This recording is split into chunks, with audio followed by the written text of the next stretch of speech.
Talk, strategi, wawasan, dan cerita inspiratif seputar dunia investasi. Halo Sobat Seeds, balik lagi di podcast Seeds Talk. Di podcast kali ini, Seeds kedatangan tamu seorang Public Relation Manager dari Facet, Kak Mega. Halo semua Sobat Seeds ya berarti ya? Iya. Halo Sobat Seeds, perkenalkan nama saya Mega Handayani, saya selaku Public Relations Manager dari Facet. Jadi mungkin sedikit perkenalan ya Kak soal Facet gitu. Jadi Facet ini adalah suatu crypto exchange platform. Kita ini asal dari Dubai, emang multinational company, tapi kita sudah berlisensi nih Kak di Bapepti. Jadi bagi teman-teman yang mau coba untuk try investasi kripto gitu di Facet itu boleh banget, karena platform kita juga udah jelas berizin sebagai calon pedagang fisik aset kripto di Bapepti gitu Kak.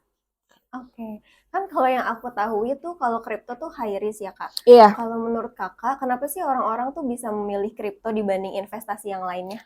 I see. Oke. Sebenarnya tuh kalau kita ngedengerin soal pattern yang namanya high risk high return atau low risk low return itu kan balik lagi ke personality orang-orang ya Kak. Misalnya kayak Kak Rara sendiri ya, kalau misalnya emang nggak cocok sama kripto karena memang kita tuh high risk high return ya juga nggak apa-apa. Kita juga sebagai pelaku usaha kripto, kita juga nggak bisa dong memaksakan orang untuk berinvestasi di kripto gitu.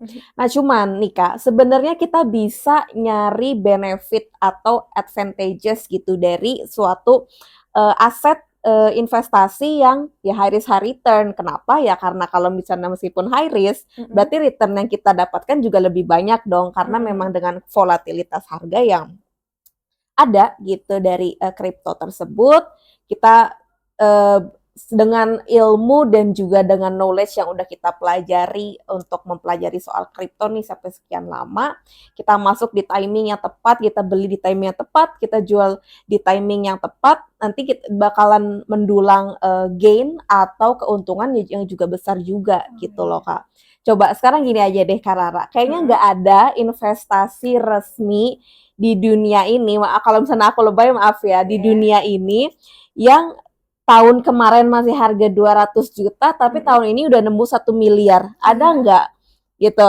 Aku tanya sendiri sama Kak Rara. Nah, that's why alasan-alasan orang yang mau investasi kripto itu karena mereka tuh sebenarnya aware banget nih kalau kripto ini menawarkan high return untuk mereka sendiri, untuk portofolio mereka sendiri gitu.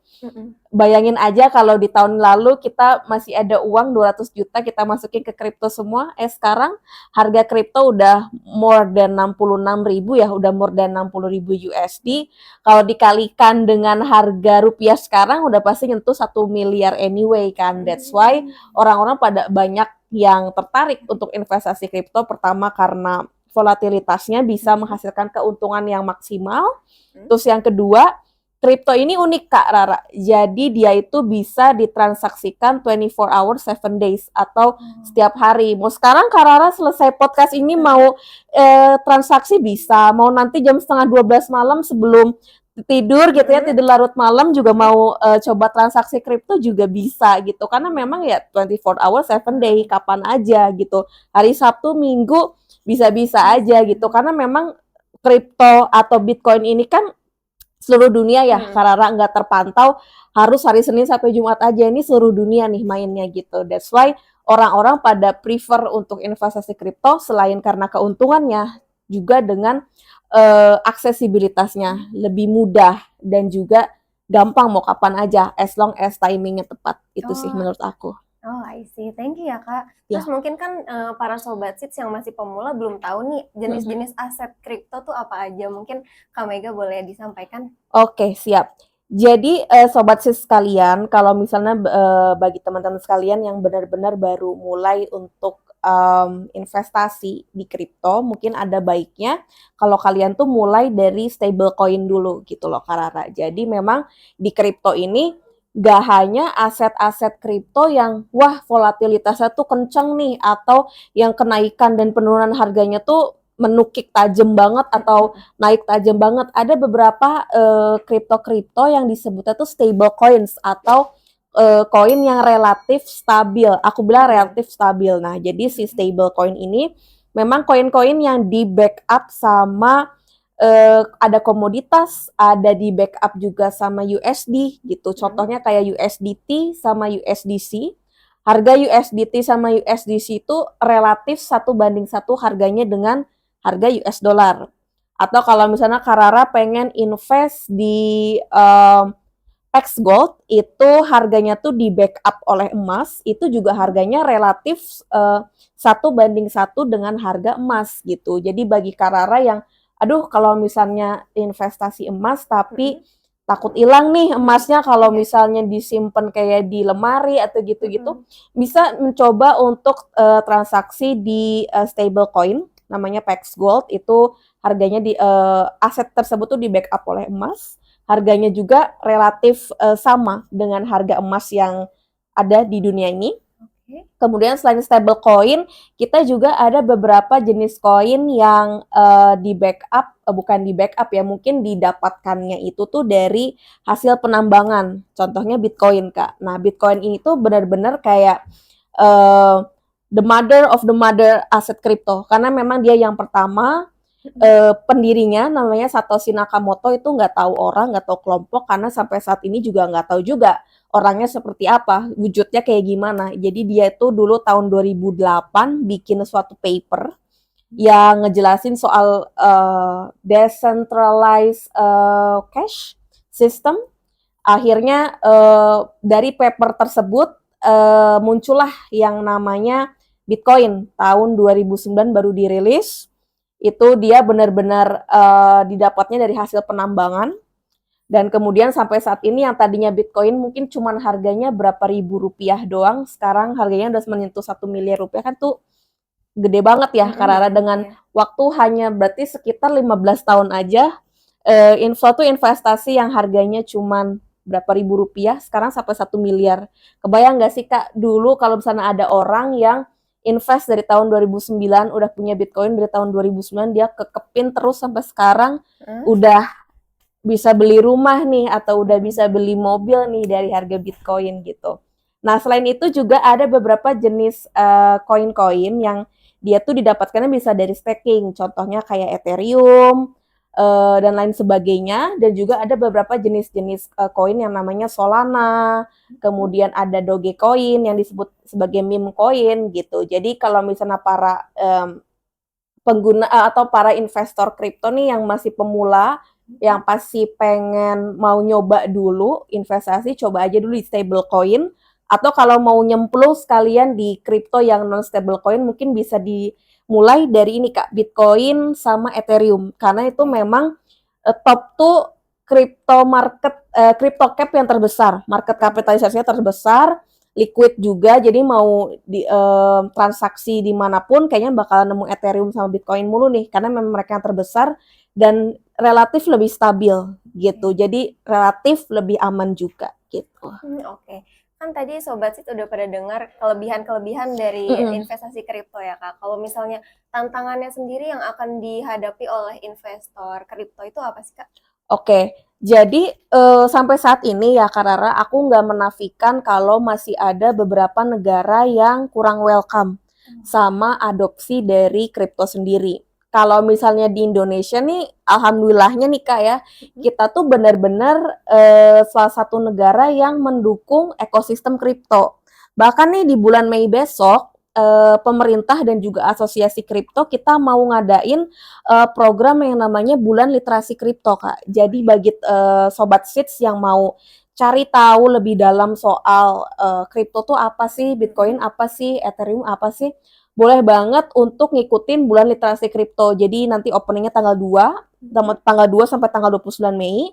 Dari beberapa exchange di Indonesia, kita bekerja sama dengan Bapepti dan juga Asosiasi Blockchain Indonesia. Kita akan memberikan informasi dan juga knowledge nih Kak soal kripto. Jadi teman-teman nih bakalan ilmunya bakalan lebih mendalam juga gitu. Oke. Nah, selain itu Kak, selain memang ada beberapa negara yang benar-benar nggak mau warganya tuh investasi kripto, even investasi ya, kan ada beberapa negara yang kayak Indonesia sebagai mata uang tuh tidak bisa, tapi sebagai komoditas atau sebagai investasi kan terbuka lebar. Bahkan kita juga udah ada pajak kripto, itu makin menegaskan legalisasinya kripto dong di Indonesia gitu. Nah, ada beberapa negara yang aku nggak bisa sebutkan which negaranya apa aja, tapi mereka benar-benar banning kripto sama sekali. Dan ada juga negara-negara yang memang welcome banget nih sama kripto, bahkan ada yang dijadikan sebagai alat payment dan juga devisa negara. Contohnya El Salvador gitu. Nah, selain regulasi yang masih ibaratnya masih tarik-menarik, ada beberapa negara yang aku nggak mau nih, atau aku mau nih ngeadopsi kripto, karena memang ya kita nggak bisa apa ya namanya, nggak bisa menolak yang namanya perubahan anyway atau kemajuan juga kan gitu. Selain regulasi mungkin ada lebih kayak ke knowledge-nya sih Kak, karena memang di Indonesia ini orang ini memang tahu kripto ini benar-benar ketika ekosistemnya belum mature banget. Jadi bagi teman-teman Seeds yang mungkin sering baca news atau sering baca artikel-artikel seputar investasi kripto, kan ada beberapa yang bilang dia tuh korban kehilangan uang nih gara-gara kripto, kemudian sampai jual perhiasan dan juga barang-barang berharga tuh demi kripto, taunya harganya jatuh. Nah, unfortunately memang kebanyakan orang-orang di Indonesia mungkin belum mendalami kripto lebih mendalam. Jadi mereka cenderung untuk FOMO. Ketika ngelihat temennya, oh berhasil nih di kripto, dia merasa ya gue juga pasti bisa berhasil. Ya, Tapi kan ikut-ikutan, tapi kan nggak kayak gitu juga ya Kak Rara gitu. Karena ya memang balik lagi yang namanya investasi itu ya harus disesuaikan dengan personality kita. Makanya kalau kita ngomongin risk investor tuh kan ada 3, konservatif, moderate, sama yang agresif. Kalau orang konservatif nih, yang ibaratnya dia maunya low risk low return, tapi dia maksain masuk ke kripto, gara-gara temennya let's say bisa beli mobil Pajero gitu. Ya gimana nggak jantungan kan ketika dia ngelihat harga kripto, oh tiba-tiba turun. Karena memang ya seperti yang udah aku bilang di awal ya teman-teman, kripto itu high risk high return. Kalian nggak bisa yang namanya mau high returnnya doang, tapi kalian juga harus aware kalau investasi ini ya kalau menukik atau jatuh tuh harganya agak bikin shock, tapi sekalinya naik juga bikin kalian seneng anyway gitu. That's why nggak bisa tuh yang namanya risk investor yang cuma konservatif atau moderate itu dipaksain untuk masuk ke agresif investor, karena ya jatuhnya yang nggak cocok aja gitu loh Kak. Nanti sedikit-sedikit ngelihat platform, sedikit-sedikit pengen lihat untungnya berapa gitu. Itu kan nggak disarankan juga ya kalau kayak gitu. Kadang juga suka panikan juga gitu. That's why setiap ada orang-orang yang nanya gitu ya ke Kak Rara, Kak Mega, kalau misalnya kita mau mulai investasi kripto tuh apa sih yang harus dipersiapin? Nomor 1 pasti aku selalu bilang mental Kak. Karena dengan high risk high return tersebut, kalian tuh harus melakukan do your own research. Kalian harus dig deeper terhadap knowledge soal kripto, kapan cara masuk yang tepat, kapan cara kalian jual yang tepat juga, itu juga kalian harus belajar, dan nggak bisa cuman kayak seminggu atau 2 minggu, itu tuh benar-benar lifelong learning gitu loh Kak. Even aku yang udah punya pengalaman beberapa tahun di perusahaan kripto sebelum di Facet, aku juga bilang kalau misalnya sampai saat ini aku pun masih terus belajar dan belajar. Masih ada trial error-nya. Masih pengen explore lebih dalam. Karena yang ketika kita ngomong soal kripto, kita juga harus mau atau harus terbuka kalau mau ngomongin teknologi yang jadi backbone di belakang kripto, which is teknologi blockchain. Kita juga harus mau open-minded dan open informasi terhadap yang namanya metaverse atau NFT atau beberapa aplikasi dan implikasi dari teknologi blockchain itu sendiri, nggak cuma kripto gitu. Itu sih menurut aku. Yang pertama regulasi, yang kedua mungkin kecenderungan orang-orang yang pengen untuk cepat dan juga FOMO, itu sih Kak.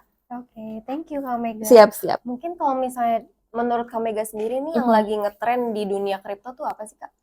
Yang lagi ngetren, oke. Mungkin tanggal 20 April kemarin teman-teman kalau misalnya memang ngikutin kripto banget, Bitcoin tuh baru aja ngelaksanain namanya Bitcoin Halving Day. Jadi itu momen 4 tahun sekali Karara. Jadi setiap kelipatan 4, let's say berarti next halving day would be in 2028 ya gitu. Jadi kecenderungannya setelah halving day ini harga Bitcoin itu cenderung akan naik bertahap gitu loh Kak. That's why sekarang nih orang-orang tuh memang kalau ke Karara tahu Fear and Greed Index itu jadi level orang takut atau lagi greedy nih terhadap kripto sekarang tuh lagi di level yang cukup greedy. That's why harganya sekarang lagi melambung ke angka 1 miliar rupiah kan karena mereka tahu oke, 20 April kemarin itu adalah Bitcoin halving day, which is mereka di pikiran mereka ini akan cenderung naik nih harganya setelah adanya Bitcoin halving day. Karena kalau kita tarik ke 4 tahun belakang atau 8 tahun belakang, memang setelah Bitcoin halving day ini harga kripto khususnya Bitcoin memang cenderung naik terus-menerus gitu loh. Jadi ya let's say sekitar akhir 2024 atau awal 2025 mungkin cenderungnya harganya tuh bakalan naik cukup besar nih Karara gitu. That's why para investor kripto ini menetapkan Bitcoin halving day itu jadi kayak hari Judgment Day gitu loh Kak. Jadi hari yang benar-benar penting di dunia kripto karena Bitcoin ini benar-benar mempengaruhi harga altcoin, mempengaruhi harga Ethereum, mempengaruhi harga-harga kripto-kripto lainnya, let's say kayak Solana, Dogecoin ataupun harga kripto lainnya gitu loh Kak. Jadi ini memang memang satu momen yang benar-benar penting banget untuk dunia perkriptoan lah gitu. Oke. Berbicara tentang halving day nih Kak, kan tadi halving day itu menyebabkan kripto tuh naik ya. Kalau misalnya faktor-faktor lain yang menyebabkan pergerakan harga kripto yang secara signifikan tuh apa sih Kak? Oke, jadi sebenarnya ya kalau misalnya kita ngomongin kenaikan harga kripto atau let's say Bitcoin kripto aja lah ya, bisa signifikan tuh faktornya apa aja tuh nggak cuman karena Bitcoin halving day, karena ada juga kayak faktor-faktor international event, let's say kemarin tuh baru aja ada perang Israel versus Iran kan. Nah itu sempet tuh harga Bitcoin tuh cukup drop dikit doang sih, nggak yang ekstrim banget tapi dikit doang. Nah setelah kayak ada statement di statement negara lain yang bilang katanya mereka akan bantu Israel bla bla bla, harga Bitcoin naik lagi gitu. Jadi sebenarnya international event itu cukup berpengaruh ya.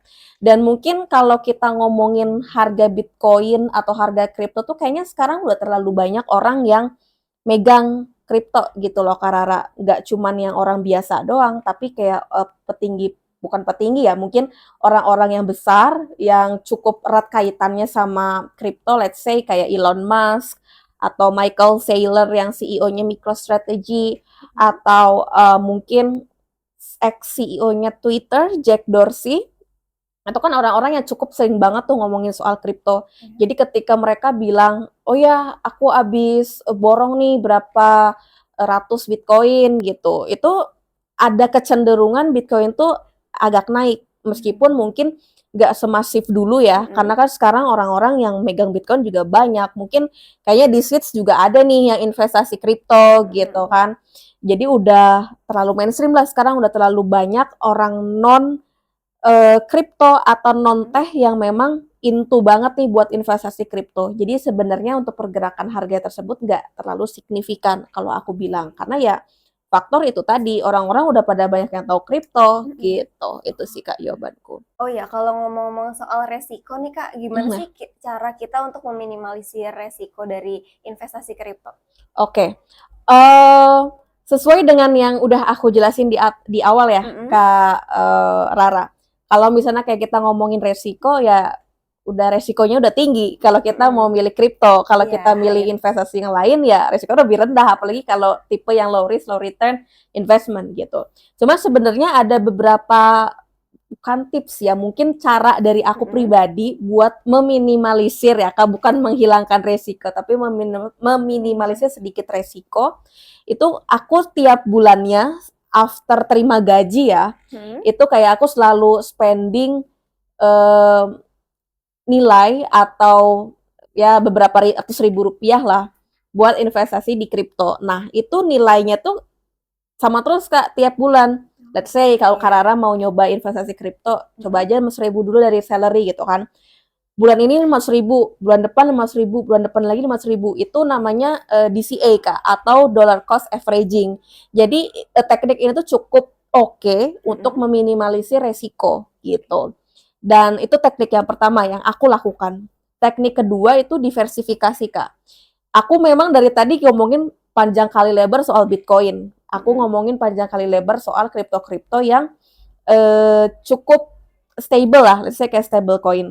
Nah, tapi aku juga invest di beberapa kripto yang selain Bitcoin dan stable coin, let's say Ethereum atau Solana gitu. Jadi memang kita nggak bisa nempatin investasi di satu doang nih. Aku pengen tetap stable coin aja nih, atau aku pengennya di Bitcoin aja nih. Nah, untuk meminimalisir resiko, kan ada istilahnya namanya jangan taruh semua telurmu di dalam satu keranjang yang sama Iya. kayak Kak. Itu tuh harus didengerin banget sih, karena itu emang benar. Jadi jangan sampai kita naruh, oh semua uang kita di kripto karena aku benar-benar tahunya cuman Bitcoin aja nih Kak, aku mau taruhnya di Bitcoin aja. Nah, kalau bisa sih mungkin kalian bisa belajar terlebih dahulu soal kripto itu seperti apa. Jadi kalian juga nggak cuman invest di Bitcoin aja, mungkin kalian bisa invest di Ethereum atau investasi di Solana. Jadi mungkin itu bisa memaksimalkan keuntungan, tapi meminimalisir resiko gitu sih.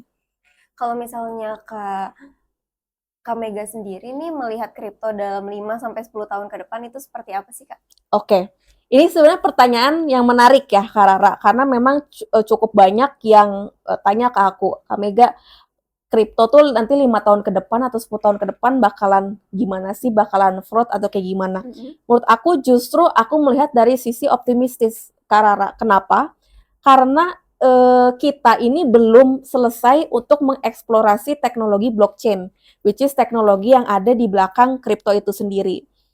Metaverse, NFT, sekarang mungkin mereka lagi kayak raksasa tidur ya, mereka masih yang belum ada geliat untuk bangun lagi.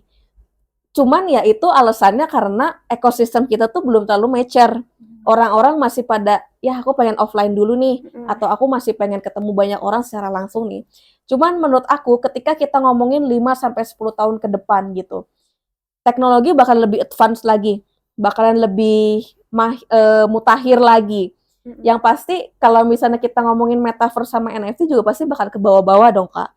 Dan kalau mana kita ngomongin metaverse dan NFT, pasti kripto juga akan ke bawah-bawah. Karena kalau mana kita mau bertransaksi, let's say di metaverse tersebut, hal yang kita gunakan itu adalah kripto karena sebagai aset atau investasi yang kita simpan di sana gitu. Jadi aku melihat ini tuh dari segi optimistis kalau misalnya kita tuh bakalan terus maju, apalagi di Indonesia pemerintah kan cukup welcome ya Kak sama kripto gitu. Karena dari yang CryptoTax, kemudian kita juga ada kerjasama dengan government atau regulations untuk bikin bulan literasi kripto.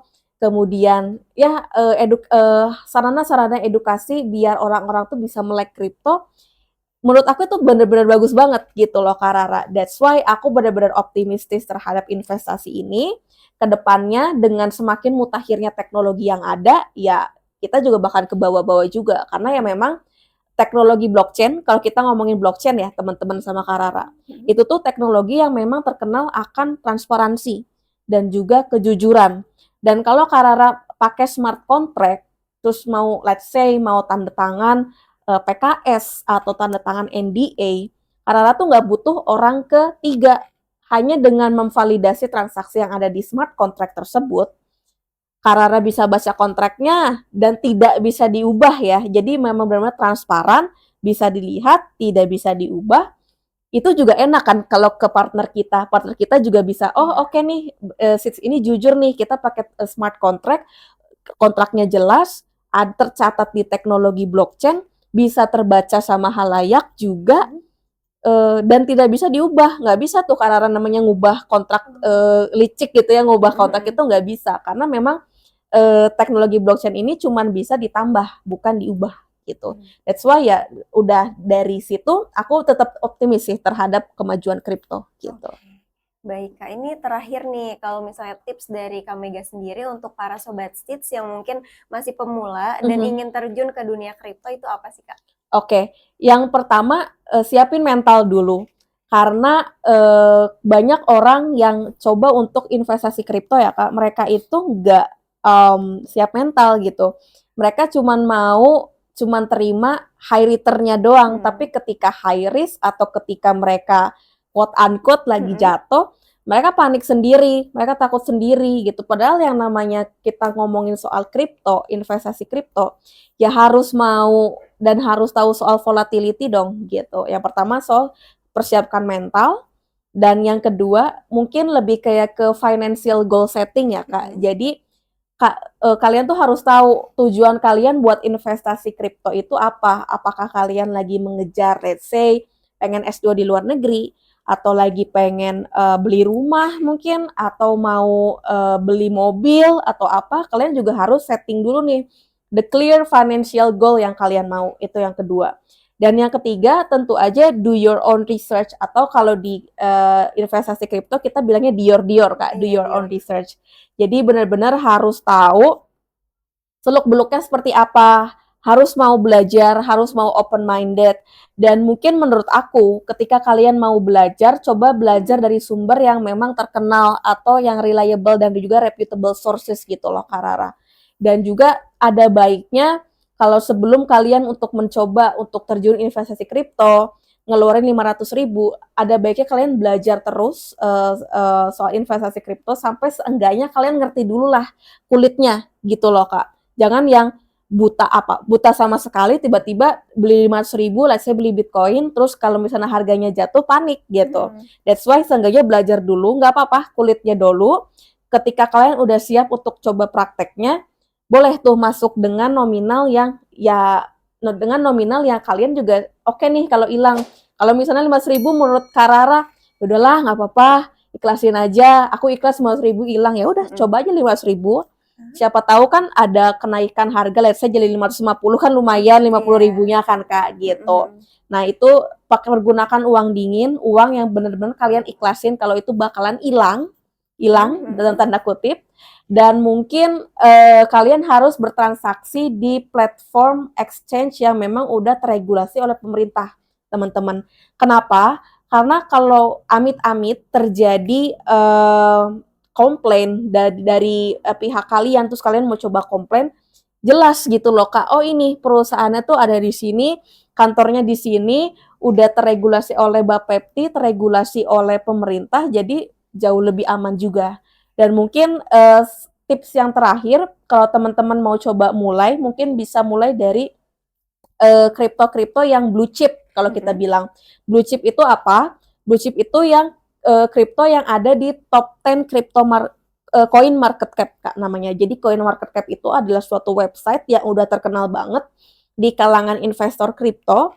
Jadi kalau kalian mau lihat ranking 1, ranking 2, ranking 3 sampai ranking 10 tuh ada kripto mana aja nih yang nempatin posisi itu. Nah, itu adalah kripto-kripto yang bisa kalian pilih untuk investasi. Karara, kenapa? 1, sangat liquid. Kedua, hampir seluruh platform exchange terregulasi di Indonesia punya kripto itu gitu. Jadi kalau kalian mau tiba-tiba dijual, ya gampang gitu loh nyairinnya. Kan gak lucu juga kalau misalnya kita cuman pengen beli koin kripto yang katanya bisa naiknya cepat dan bisa menimbulkan keuntungan, tapi nggak liquid, kan sama aja bohong gitu, nggak bisa nerima keuntungan anyway. Nah, jadi pilih aja top 10 kripto yang memang di urutan 1 sampai 10 itu relatif lebih aman.